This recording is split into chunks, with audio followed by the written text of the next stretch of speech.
You ask Tiger to solve. This deals with linear equations with one unknown.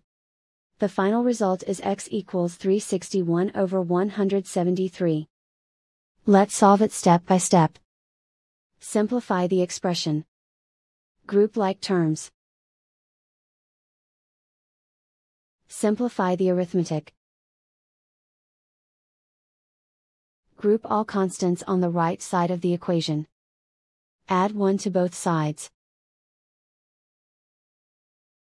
Simplify the arithmetic.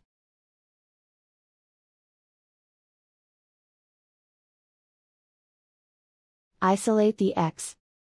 Divide both sides by 173. Simplify the fraction.